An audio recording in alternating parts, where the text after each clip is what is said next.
Salute to all the real ones out there. It's your boy Mike coming at you again with another video. Yo, y'all like the content that I've been dropping, the direction that my channel was headed in? I need you to like, comment, subscribe, share my videos with anybody else you think may benefit from them, alright? Now, today's topic is going to be called Overcoming Arrested Development. Overcoming Arrested Development, alright? And the reason why I came up with that topic is because, like, if you think about it, in many ways, specifically dealing with like black culture, there are many things that are holding us back, like from truly advancing not only as a people but also as individuals, you know what I mean? So I felt like really compelled to make this video. I was watching some content earlier and there was a one dude, I forget what his name is, I'll leave his video in the description below. And he was basically talking about why he thinks that our people are broke, you know? So even on the surface, we look like we got money, but a lot of times we just truly don't have money. And I even made a video about some of that, let's say, topic. My video was called Financial Literacy and the Lack Thereof.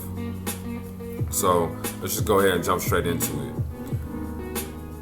The way I see the world at this current point in time, you know, we got 2021. Now, given Corona has had an impact on everybody. Even my old roommate and I were talking about that on the way from work. And we were truly just discussing how we feel blessed, even though that something like a pandemic has literally destroyed the way that everybody is living from this point forward. But we were fortunate enough to actually not only work, but also even invest and make certain financial moves that will set us up for success whenever we return to a level of normalcy. So I just feel like there's a lot of psychological change that we have on us. And the first thing I'm just seeing as a trend that's just been happening overall, like over time, that's like, I feel like this is descending us into chaos, is there's an overall, I would say, godlessness that you can see more and more, and it's running rampant throughout all societies, you know what I mean? Like I said, I'm even here in Kuwait. So on the surface, everybody is so religious and they're really following Islam to a T, but that's only a front for the most part, along with other cultures that I've seen that, you know, put God at the front of everything that they do. It's usually just like they're masquerading as probably some of the biggest sinners that you'll ever see, because they're using that as a shield to actually do a lot of dirt behind closed doors. So that godlessness is not only with the people that you see on the street, but it's also being promoted in TV, movies, and music. You know what I mean? Like, whenever I be working out, for example, or better yet, let me define that different. Whenever I'm doing my yoga, I usually listen to a podcast, and it has to do with some type of betterment, right? Some type of investing video, or maybe it's a, you know, history dealing with like the Roman Empire or great kingdoms that happened in Africa back in the past. Like, I'm listening to stuff like that when I do yoga. But whenever it's time for me to actually run or lift weights, I like to, you know, turn it up. And I listen to a lot of hip hop, but I've always been a fan of lyrics, as y'all heard me say in previous content. And it's like, yo, even on my playlist, no matter what I listen to, it's very rare that you're gonna have something that's thought-provoking, that really makes you ponder anything more than said topics of, let's say, you know, sex or money or cars or weapons and shit like that. Like, there's nothing that's really gonna stir your soul in any of the music that even I listen to whenever I'm, let's say, trying to get into a mode while I'm working out. Now, you know, going further into, let's say, black culture, what I peep, there's just an overall glorification of toxic ass values, you know what I mean? And this has been, I would say, a developing trend that has gained a lot more momentum in this particular time, you know? Like back in the day, let's say early 90s, I know I was just a little kid then, but I still appreciate some of the music that, let's say, came out back then, because you still had some type of balance, right? You might hear on the radio, you know, 2 Live Crew, but then it might be balanced off with KRS-One or, Tribe Called Quest. You'll hear NWA, Ice Cube, and all, gangster rap, but then you'll hear a song from like Queen Latifah or a big group of people talking about that one song. It was called Self-Destruction. You headed for self-destruction. Then you also had Public Enemy in the late 80s. So there was a balanced combination of music that you could listen to really pull from each, depending on your mood. But nowadays, it's really not like that. There's also a big push on consumerism. Like, talk to somebody about what they planning for the future.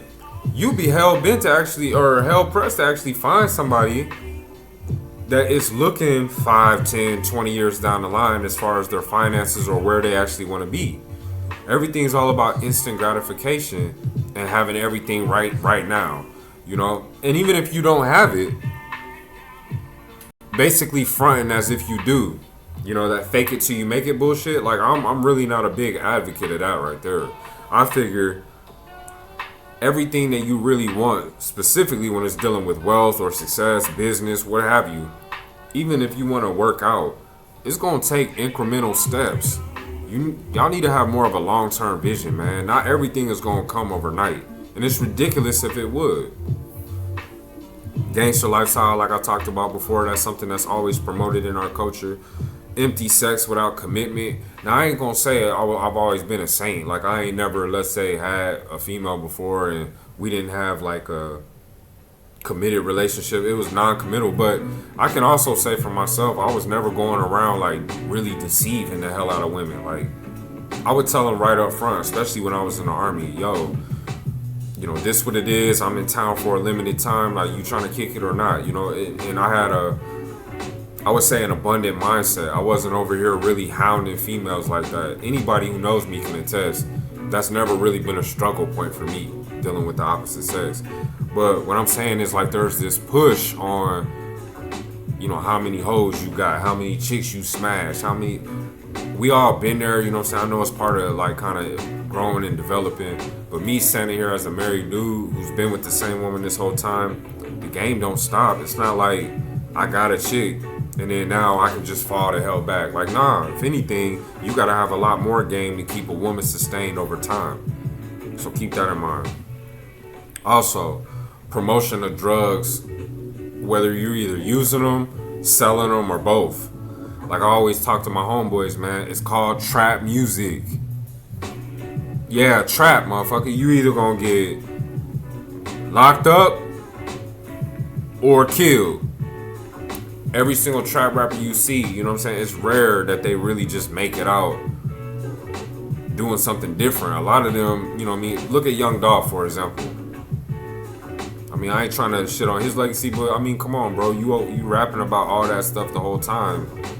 It's tragic what happens to you, but it's trap music that we making here, right? There's also, like I said in other videos, man, you got this rise of feminism and the fueling of the gender war, where it's like families are getting destroyed and then it's warping the roles of each sex. So there's this, let's say, increase of confusion and division amongst men and women. Like, I'll give you an example. The other day, man, I went into this building. What we had to do is we had to get some documents signed. I ain't gonna go into detail about it. It was just work related, right? So I come in, there's a dude sitting right there. So we're talking to him, everything's squared away, and he's giving us guidance on how the process is supposed to go.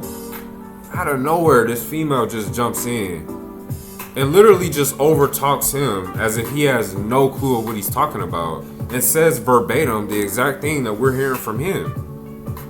And I'm not trying to plug this into the gender world, but of course, this was a black woman, this was a black dude. And I'm thinking like, yo, you don't respect his authority, you don't respect his seniority. Like, this dude is like 50-something years old. This chick was the typical, gum smacking, neck side to side, like, doing this bullshit. Like, she had that type of energy, like that hood rat energy that honestly I can't fucking stand. And literally was just like over talking him and butting it all into our conversation. So it was like, You're like, where's your respect, man? My man is squaring us away. Why the fuck you even need to come from your office and have something to say? Just feeling so entitled, and who can correct her? Can anybody say something? We living in that type of culture, right? Political correctness. Yo, need I say more? This is really a Marxist tactic, right? If I can limit, let's say, a country's ability to speak truth to power, I mean, by default, there's going to be less truth telling, and there's also going to be a huge decline in the ability to think critically. Because if you think critically and you go against, let's say, the mainstream narrative, you will be left out to the cold, straight up demonized. Or you got cancel culture, which will see to it that you get destroyed. You know what I mean? So then there's also no respect for well-to-do, intelligent types. Like, I'm telling you, in black culture, that's the only place I ever heard of some shit like educated lane.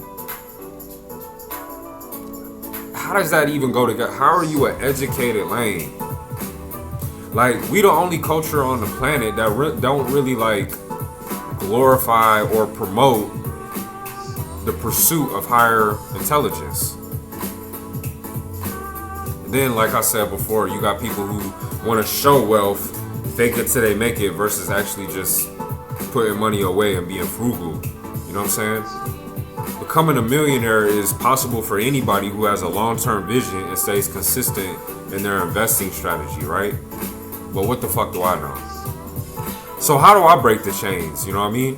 For my audience, however small it may be, I know I got people who resonate with the message I'll be dropping. You know, specifically, let me salute to my boy Lawrence Thomas. You know what I mean? He a cat that he and I always have a dialogue about these type of topics, and I know he been supporting me from day one. So shout out to him. You know, but breaking the chains has to do with making no more excuses. All right, we are in the information age. And all of us have a phone that's literally more powerful and most of the time actually more efficient and faster than anything else when it comes down to looking for information or even using it for professional purposes, right? Anybody who got a smartphone right now, you don't really have an excuse for being stuck inside of a rut of ignorance. At your fingertips, you can literally research and discover whatever you want. Now, my true opinion is better to stand on the shoulders of giants. All right, and what do I say? What do I mean when I say that? I'm talking about some of the smartest people on earth in whatever craft that they mastered. Some of them even sat down and decided to write a book for the masses that anybody can purchase on like Amazon for cheap.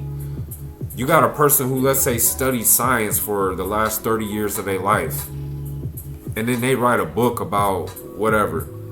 You can literally read in those pages the expertise of somebody who had to go through the hard work of learning it all. Even with finance, right? You got dudes who write books about how they made their money.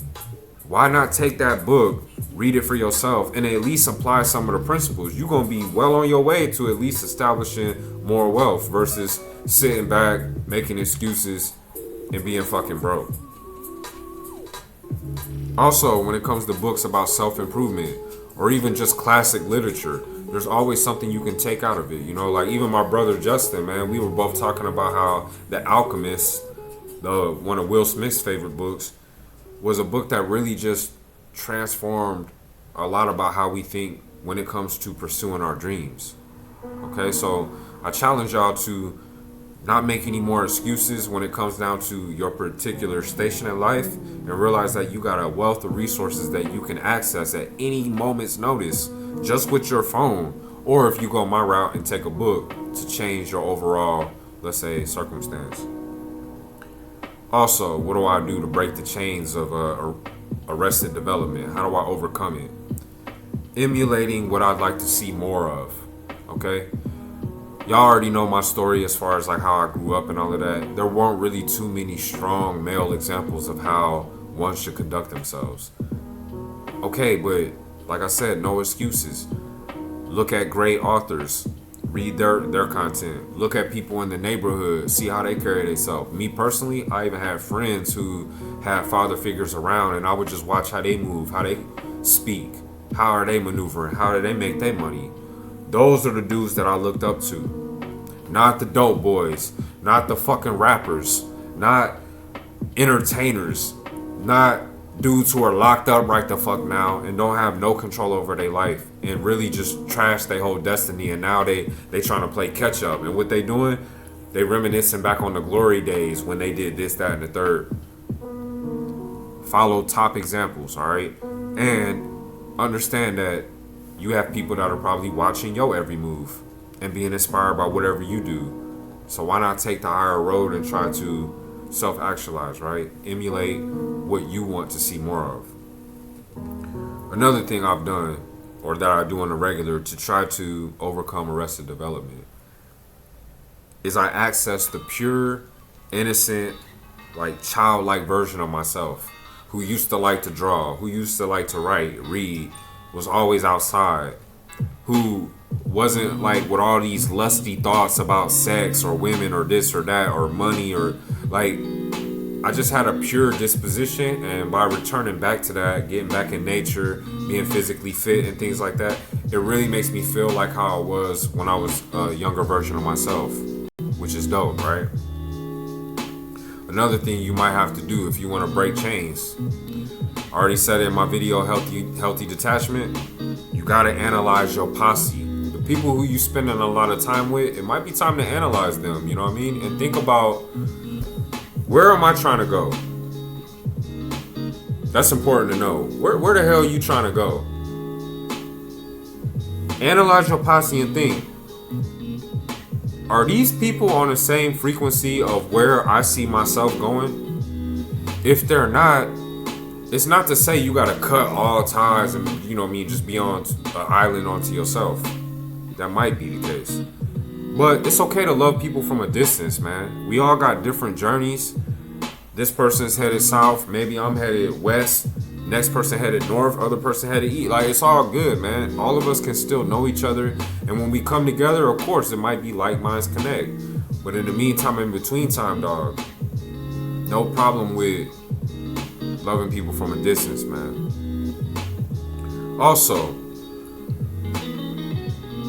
it might be true that the normal default state for a lot of people is to be like on that line of laziness where you kind of just do whatever's necessary. But I say fuck that. All right, I've gotten great results in my life by pursuing excellence. Try your best at whatever you're doing. Each day is a day for you to attack and go after what you want. Now, it's not to say you're a perfect human. I got stuff I'm procrastinating with. I went to the gym, let's say 2 weeks ago, hurt my bicep. I can't really lift the way I want to lift. It's all good though. But can I run? Yeah, I can.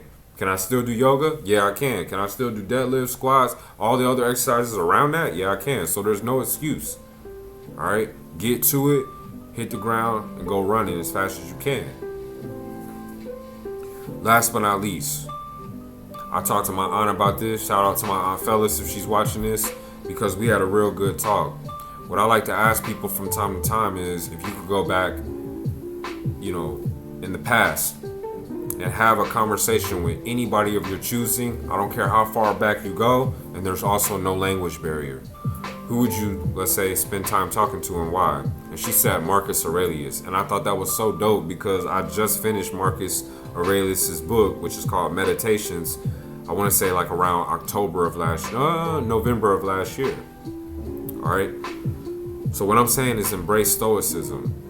Reason being is that one of the pillars that they stood on as far as how they led their lives, a philosophy that kept them going, was to often reflect on your own mortality. Okay? No matter who touched this realm, no matter who made an impact on humanity, they all died. And everybody who's sitting here watching this video, even myself included, the author of this whole thing, I'm gonna die someday. And I have no fear of it whatsoever, because I know every single day I do exactly what I can to be the best version of myself. All right. So that's how I break chains of or overcome arrested development, break those psychological chains. So with that being said, like, comment, subscribe. I'll holler at y'all on the next one.